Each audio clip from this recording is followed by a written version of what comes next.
degrees in humanities, social sciences, engineering, medicine, natural sciences, chemistry, pharmacy. Basically, we do not have vet studies and architecture and agricultural studies. Those we lack. And I'm very, very happy to be with you. I remember very fondly my visit to CBU. So I'm very glad that we are doing this thing together, this project together. So I would ask, unfortunately, Professor Bandalan, who was meant to be this morning with us from the Academy of Sciences in Budapest, unfortunately she took ill and she couldn't come in Siena, which we deeply regret because she is a very relevant and illustrious international law expert. Anyway, so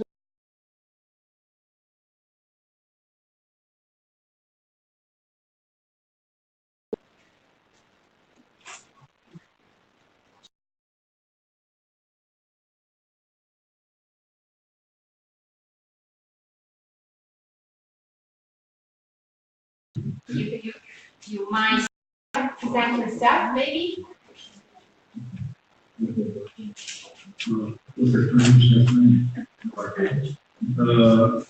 Sunt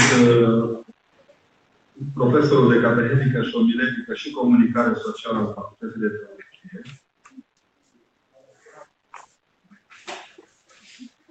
We don't hear the translation. We don't. Okay.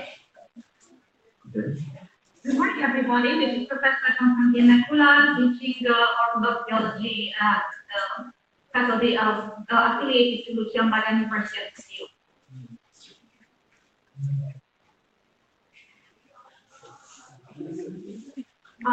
This faculty boasts the longest tradition, and it is also one of the oldest faculties of our university, not only in our region but also in Eastern Europe.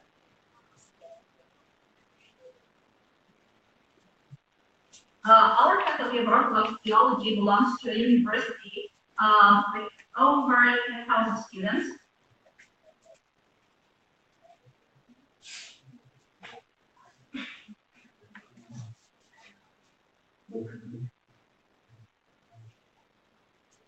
And our faculty of Orthodox theology, in time and throughout the years, a great number of generations have graduated from our faculty, especially if I say so in Orthodox theology, practicing all over the country.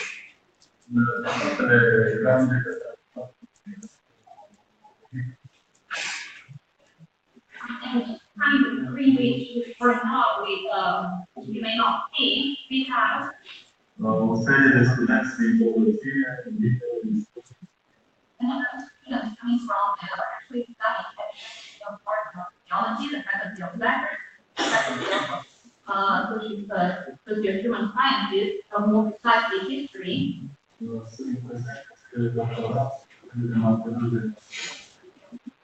And the students are involved in all three levels of study, basically bachelor, master degree in doctoral science.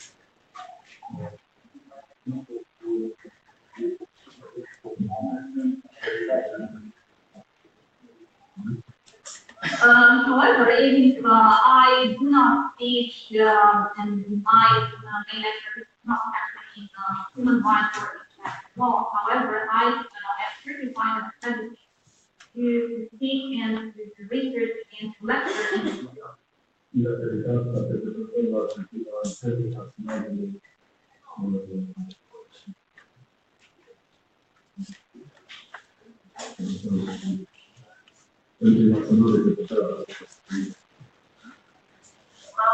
I am a certified researcher in this field of physics, the National Physics for science. And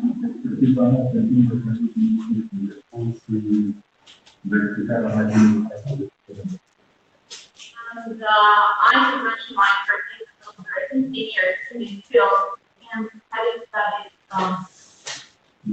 studied over 40,000 files.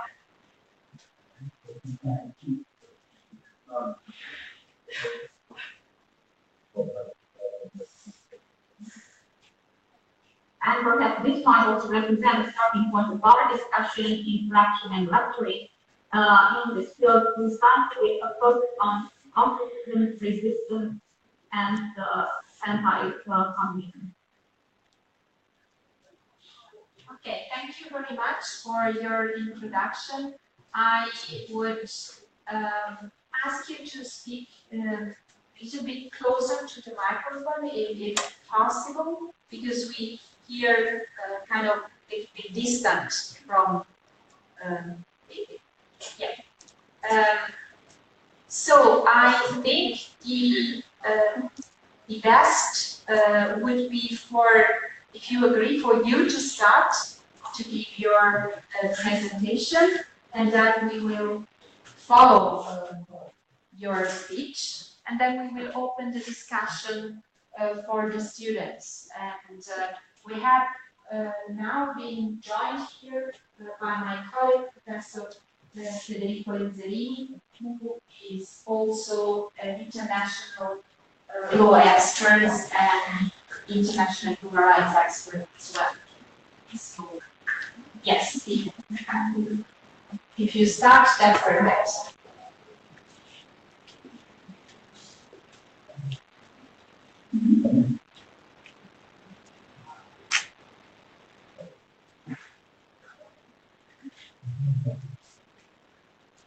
Okay. Am pregătit un slide pe care o să le transmitem după aceea.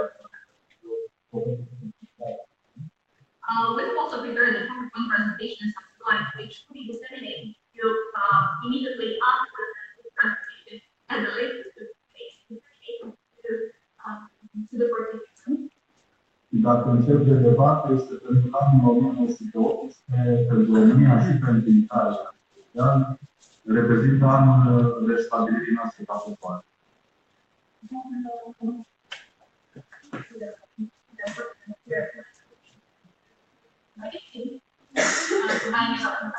I'm sorry to interrupt. We do not hear the translation. We hear. I'm sorry.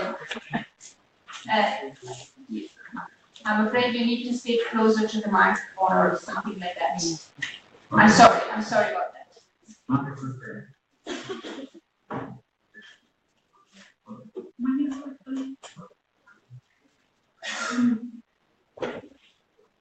I'll start by taking as reference year 1918, a year which is of great significance not only for Romania but for Italy as well, because it is a year, a landmark year in our history as in terms of unity.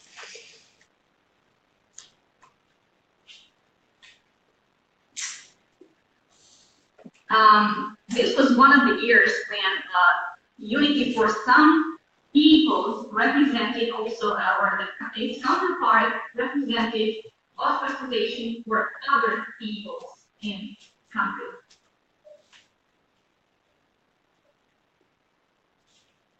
And similarly, unity for some nations and peoples also equals resistance on the part of other people.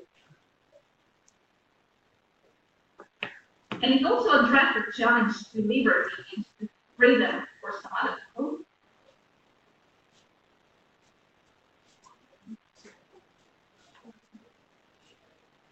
And it meant that for the individuals inhabiting the territory at that time, they understood this this phenomenon at that time as some kind of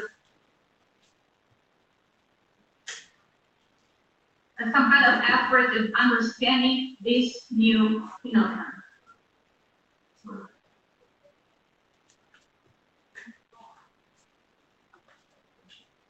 A bit later on, coming years 1921, 1923 represented some kind of effort in understanding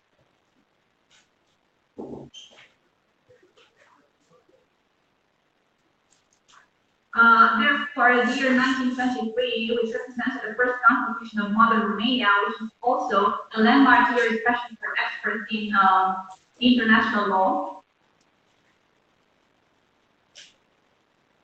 And this year, and also the document, represented a landmark act and document for all further documents and acts and constitutions. This first constitution had three main pillars and principles: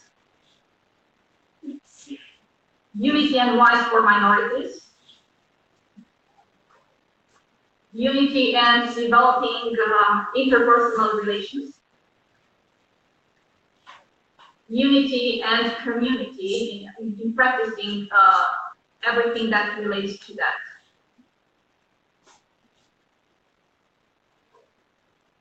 That is not a new concept, not a new thing. However, they were conceived and redesigned from a different perspective.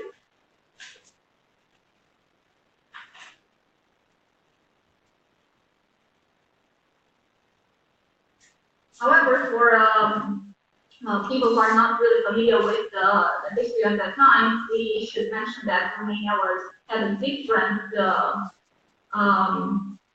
arrangement at that time.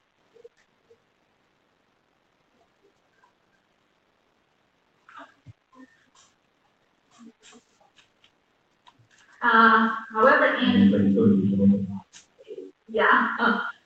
so 1918, this landmark year also meant that unification brought together, connected the former territory of Romania with another territory which is sort of half of Italy.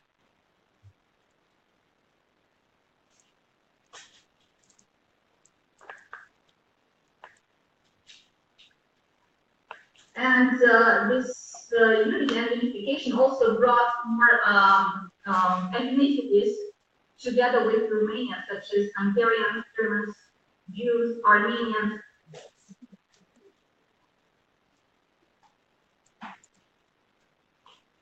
And this also challenged and brought some adjustments and changes to the education process.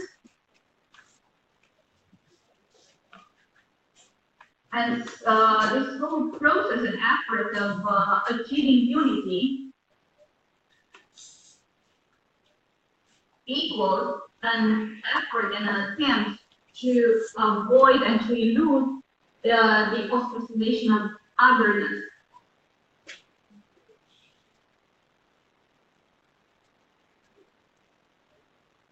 We are going to also deal and use two concepts that have been launched by theologists in the field of law. In this respect, the church as an institution had a great part and a great role. The first concept would be unity through communion.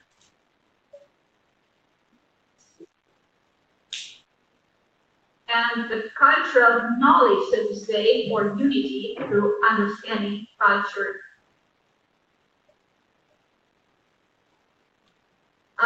It all ended in 1948.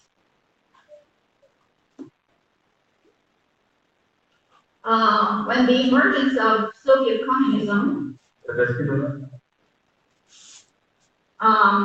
also brought about the great pain and injury of communism.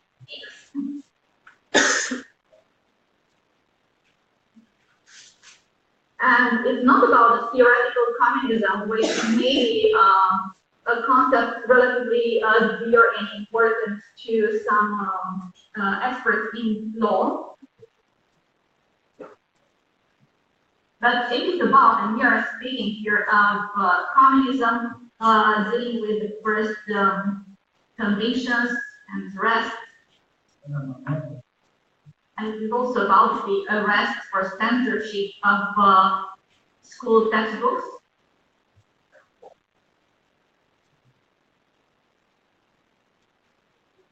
For example, between 1940 and 1960, there are a great number of textbooks over 35,000 textbooks that have been banned from schools. And about 28,000 textbooks represented school manuals. I could partially understand that some of them represented religion textbooks, or even books authored by political leaders. However, about 20,000 of all these books dealt with mathematics, geometry, or other fields. Yeah, philosophy, biology, and so on. Instead, they were replaced by the unique thesis that came up as some kind of solution, a salvation to a false unity. The concept of communion was also substituted by another concept of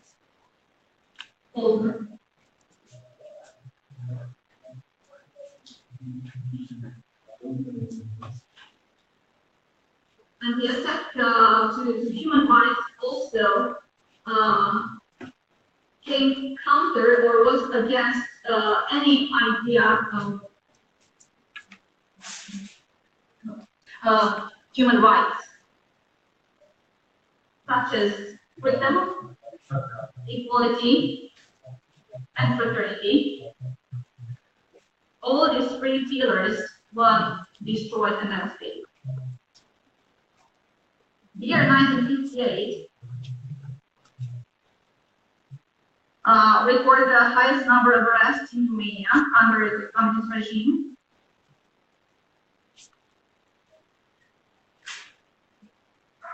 And in this context, about 38% of the Romanian population was under surveillance.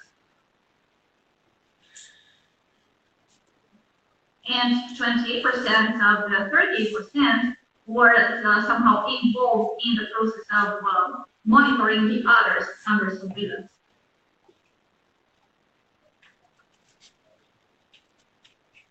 The drama, the tragedy of resistance, which Turkey also celebrated and focused on because it is part of the concept discussed today.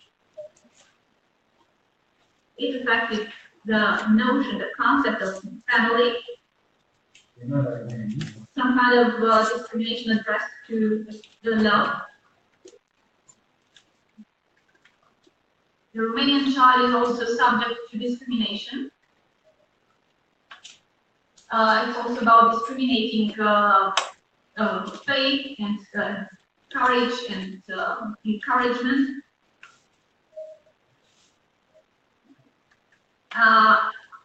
Precisely, Christians were under attack.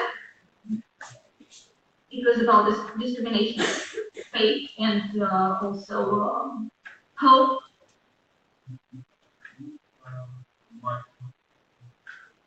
And as a consequence, prisons became more valuable, if you may say so, than universities or higher education institutions. Because universities changed their mission at that time, and they became the creators of those unique cases, leading to a nullification of any idea of human rights.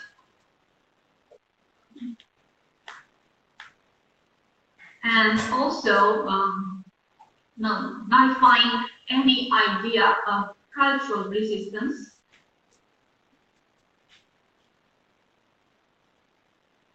Therefore, human rights in Romania at that time have not been observed. Mention should also be made of significant abuses in arrests at that time.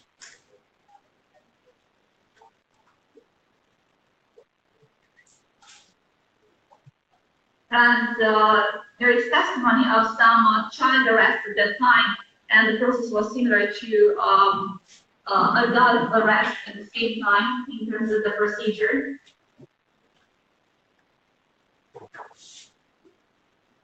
%, of those who were convicted and imprisoned have not received their sentence so far.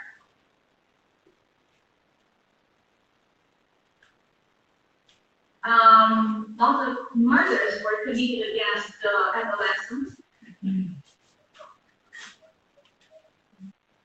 And the highest level of family ostracism was recorded at the time as well, which meant that feeble children were taken out of schools, they were forced to give up education. They had to give up their jobs, starvation,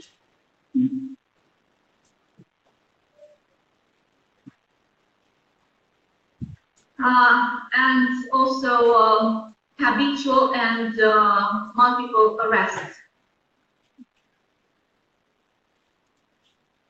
Discrimination at that time equaled or meant political, social, and cultural differences.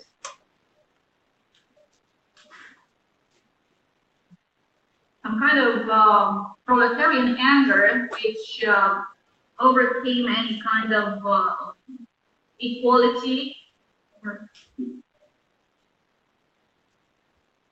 Also supporting and promoting propaganda as some kind of opportunist or social opportunism. Lie as a constant social truth.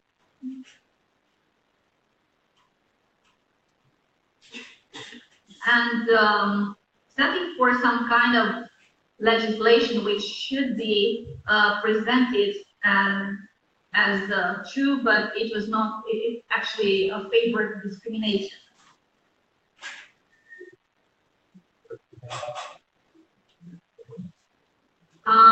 We should also refer to major representatives of resistance, not only intellectuals.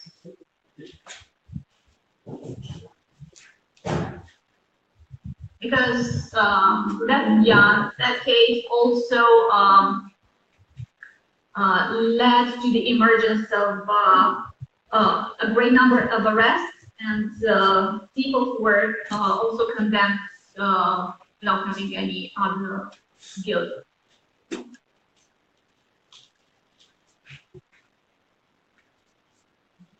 No reason was needed. It was just about resisting their political perspective.